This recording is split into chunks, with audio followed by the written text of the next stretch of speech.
Click the subscribe button, hit the bell icon to never miss another update. Immediately after the death of the Holy Prophet, who was buried by Imam Ali alayhi salam with the help of his uncle Abbas and all the family of Bani Hashim, the news was given to Imam Ali alayhi salam about the events at the Saqifa that Abu Bakr was made Caliph. Abu Sufyan heard the news, came to Imam Ali alayhi salam and told him that his right was taken away from him. If he wishes, Abu Sufyan could fill the city of Medina with horsemen to defend Imam Ali's right of Khilafat. Imam Ali's reply was typical. He said, "Since when have you become friends of Islam? You want to create serious dissension amongst the Muslims. You have always tried to harm Islam. I do not need your sympathies or help." Imam Ali realized that any serious dissension at this stage would harm the cause of Islam. He had before him the example of Hudaybiyah, and he had been foretold by the Holy Prophet of all that would happen. Imam Ali's love for Islam was so intense, he could not for the sake of worldly rule endanger Islam. He knew fully well that a civil war at this stage would give chances to the Jewish tribes of Banu Nuzair and Banu Qurayza on the one side, and the Byzantine armies in the north with the Munafiqun, hypocrites, the new converts, on the third side, to simply take advantage of the situation. When they would find the Muslims busy killing each other, they would literally cut them to pieces, and Islam would totally disappear as a message of peace.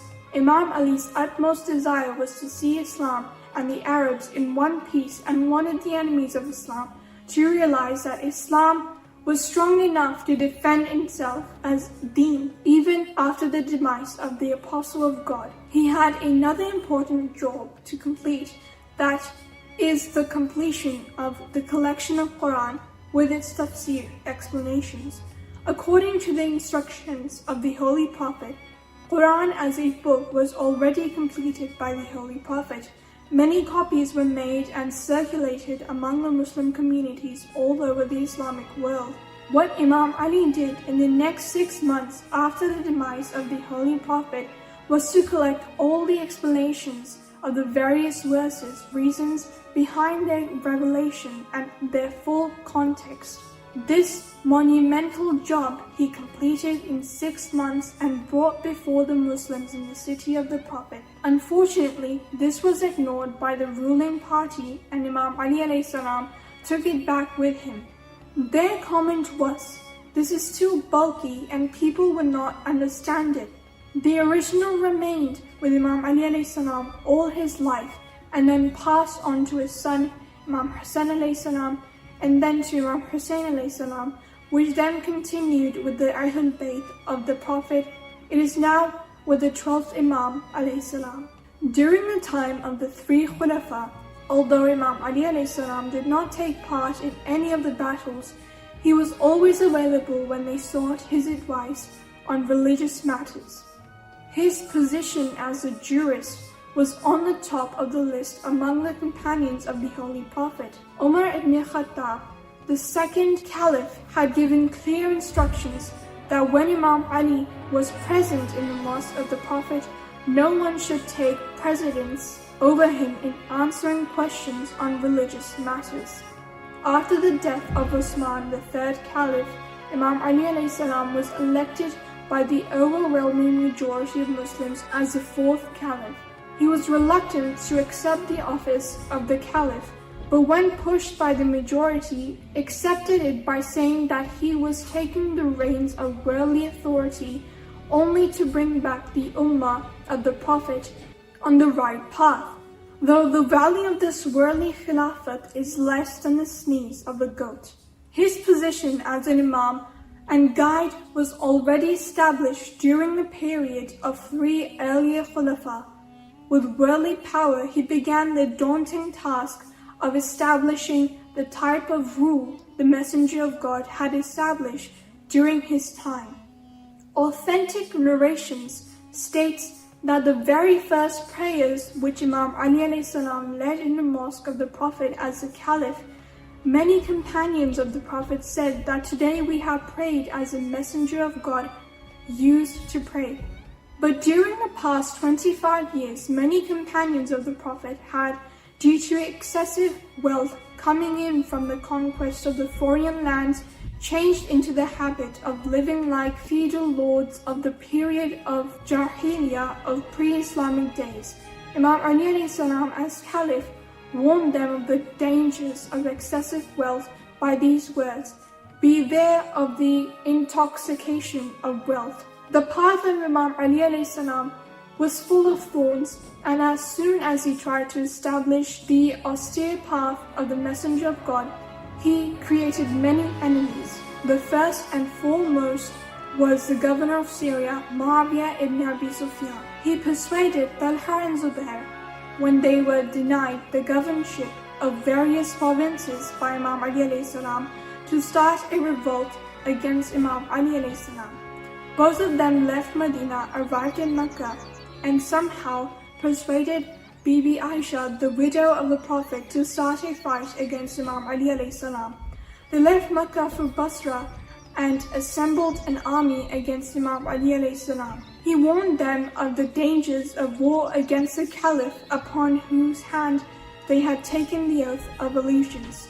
But persuasion from Muawiyah and promises of governorship of various provinces was so strong that they would not hear any advice.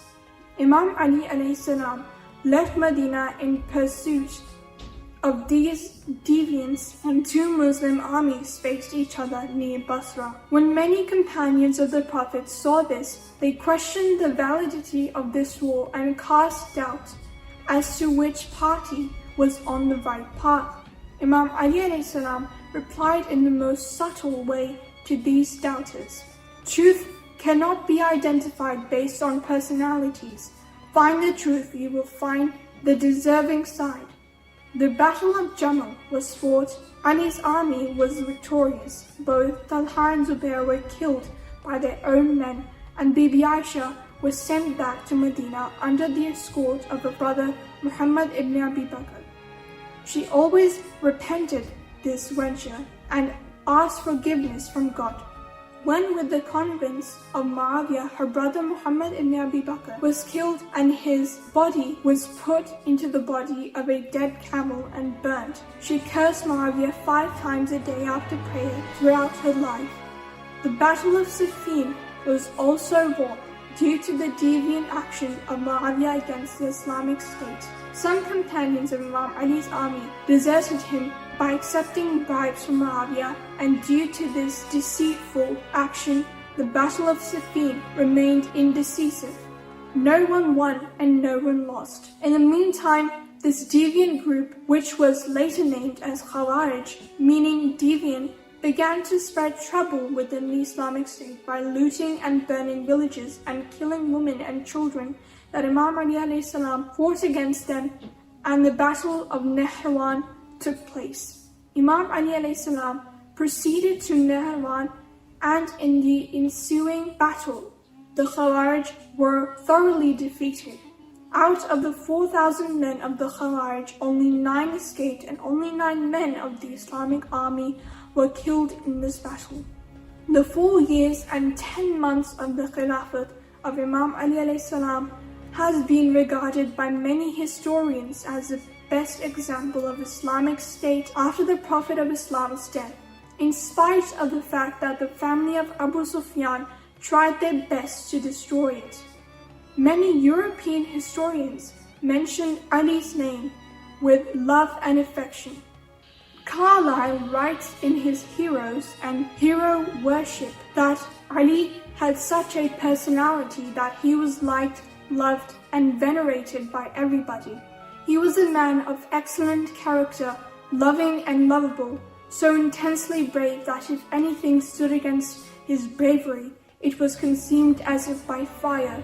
Yet he was so gentle and kind that he represented the model of a Christian knight. It was 9th of Ramadan, 41 Hijri, while Imam Ali alayhi salam was leading the morning prayers and was in the second sajda of the second rakat, that Ibn Muslim's sword fell and the life of the greatest warrior was taken away to his merciful Lord. The famous Christian writer of Lebanon, George Jorda writes in his books on Imam Ali alayhi salam that with this one blow of the sword of Ibn Muljim, the world was deprived of the person who, if had lived a few more years, would have given the world a system of administration that future generations would have benefited for a long time to come. In fact, the letter to his governor of Egypt, Malik Ashtar, advising him of the do's and don'ts for a successful administration of the state and the hallmark in the annals of history. We can only say that Ali's supreme wisdom provides the guidance of a stature that mankind can aspire to. Imam Ali alayhi salam, injured with the wound from the poisonous sword, lived for 2 days. In these 2 days, he dictated his will and last testament to his son, Imam Hassan alayhi salam, which is again a brilliant part of literary history. He advised his eldest son to love God and obey Him, and to live for the service of the people in the way of God. And then, do not forget to set apart the best of your time to communion with God, although very moment of yours is for Him, provided it is spent sincerely in the service of your people. Imam Ali alayhi salam's sermons, collected by Sayyid Razi in the 4th century AH, are the examples of the most brilliant piece of Arabic literature that after the Holy Quran and the authentic Hadith of the Prophet of Islam ever produced. What Sayyid Razi could compile in Nahj al-Balagha does not contain all the sermons, letters and sayings of Imam Ali alayhi salam. Sayyid Razi could lay hands on only 245 sermons. Besides them, he has collected about 75 letters and 489 sayings. Read the book called Nahj al-Balagha and find out yourself, or you can find videos of a few of these sermons on KAZSCHOOL channel as well.